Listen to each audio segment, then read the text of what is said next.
Salutări! Sunt Noris, cel mai fericit tătic în viață, soț și antreprenor la început de drum.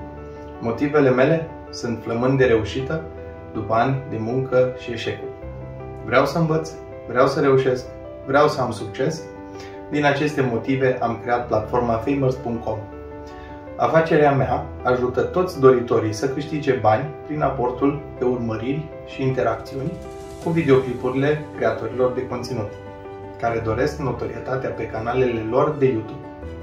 Tot în cadrul platformei sunt disponibile și servicii de creare web, design grafic, creare de postere, bannere pentru social media, cât și servicii foto-video pentru cei care vor să apară în mod profesional pe sticlă în fața urmăritorilor lor. Și era să uit, mai avem și servicii de editare a videoclipurilor pentru cei care nu se descurcă cu acest lucru.